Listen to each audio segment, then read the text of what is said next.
Well, another day, another record at the southern border for migrant encounters, but Biden appears not to have a care in the world about this or just about anything else from his vacation perch down in the Caribbean. Meanwhile, Secretary of State Blinken and DHS Secretary Mayorkas are spending more time with the president of Mexico than they are with the U.S. Congress in dealing with this crisis. Will the administration ever get serious about responding to cries from both parties now about closing the border? Joining us in studio is Charlie Hurt, Washington Times opinion editor and Fox News contributor, and I just found out a longtime friend of Charlie's, our own Griff Jenkins, Fox News national correspondent, who's on virtually every show that Fox News has right now. Gentlemen, great to see you. Great to see you.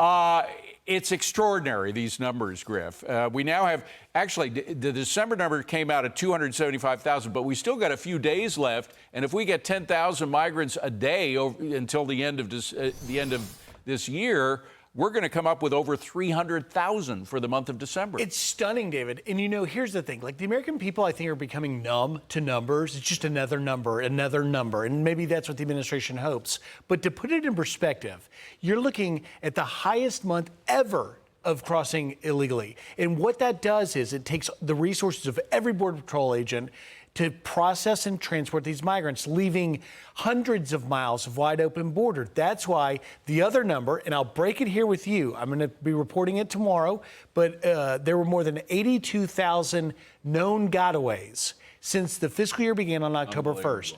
So 82,000 people have crossed the border undetected. We don't know who they are, where they're from, and they weren't apprehended. There's the Dallas Cowboys Stadium holds 81,000. Yeah. So an entire Dallas Cowboys stadium has come across. And of course, that could include people on the terror watch list. God knows what's in their background. By the way, the others are essentially free anyway. They have these notices to return 5 or 6 or 7 or 8 years from now. So the notice to appear quickly on that. In the last 24 hours, since yesterday, there were about 9,400 migrant encounters across the southwest border.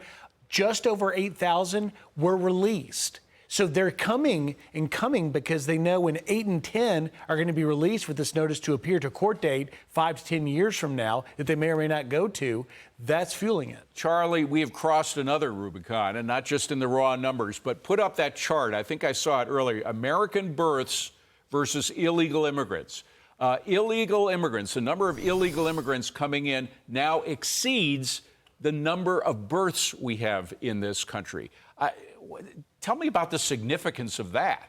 Oh, I think it is extremely significant. And as you were pointing out earlier during the break, you can't have a society that offers generous welfare programs and then have a wide open Milton border. Friedman was the first person to say you cannot have an open border if you have a welfare state, and that's what we have now. And how great is that? It's a basic economic argument. It's a basic math argument. And it should be obvious, but it's not obvious.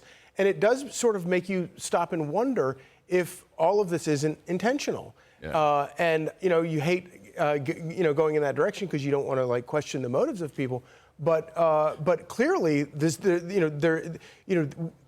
if you talk to voters, there is a will to do something about this, to end this. Well, by the way, you have to question the motives of somebody like Mayorkas who looks at this wide open border and says it's closed. Yeah. I mean, obviously, there's a motive for him, barefaced lie, bald-faced lie. And of course, nobody pays a higher price for all of this than the very voters that Democrats claim to be representing. Yeah. Yeah. If you're working class, if you're poor, right. and it's sort of if you're middle class, hardworking middle class migrant who's jumped through all the hoops that you have to in order to get a green card, and then in order to become a citizen, it takes years very often, and these people come in illegally and boom, they have a work permit. And what's the joke on the internet? If all these people coming across the border were lawyers with briefcases, like they would end, the immigration crisis would end tomorrow. And to Charlie's point, the Center for Immigration Studies put out a report a few weeks ago that 59%, 3 out of 5 illegal alien households are on welfare of some sort. So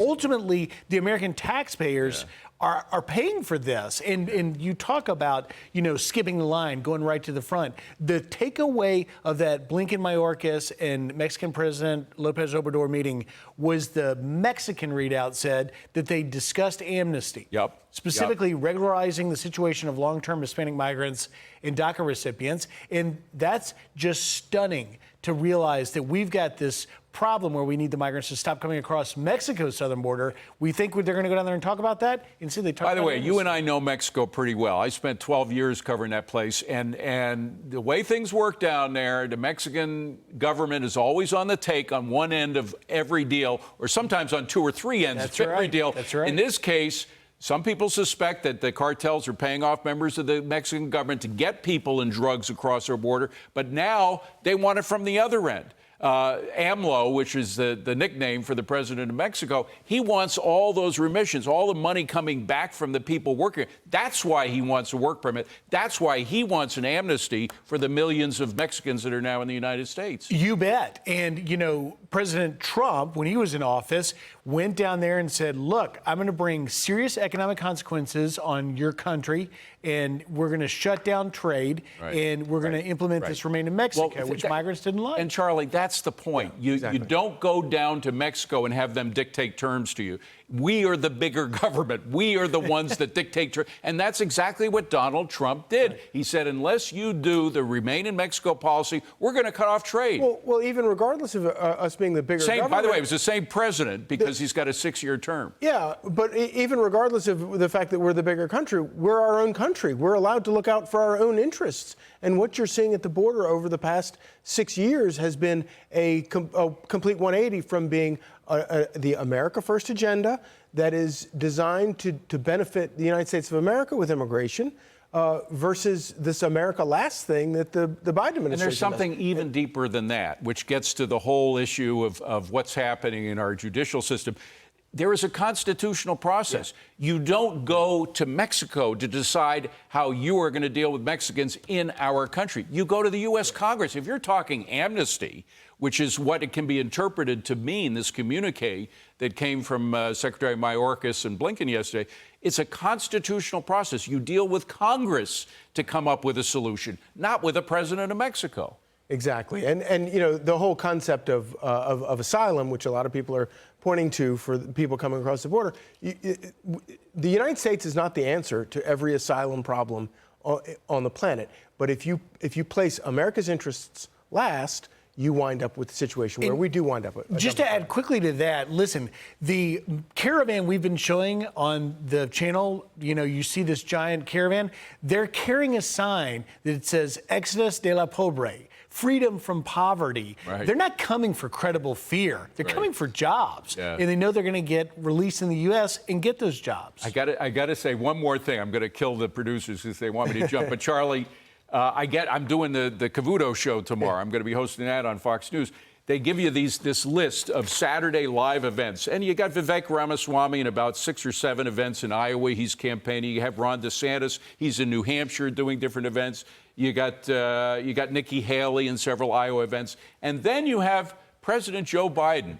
You know what he's doing? Nothing. Biden in St. Croix with no public events scheduled at this time. I mean, he thinks he can sail through 2024 the same way he did in 2020. But in 2020, we had a pandemic. He could stay in his basement without being too much criticized. And also, he didn't have a record. Now he has a record that ain't so hot. Yeah, the basement strategy is not going to work again this time. Yeah, that's simple. Maybe he's looking into root causes in the Virgin Islands. Oh, yeah, I give him the benefit of the doubt. Sure, the root causes of how to become a billionaire. All right, Charlie Hurt and Griff Jenkins. I can see why you guys are good friends and have been for 30 years.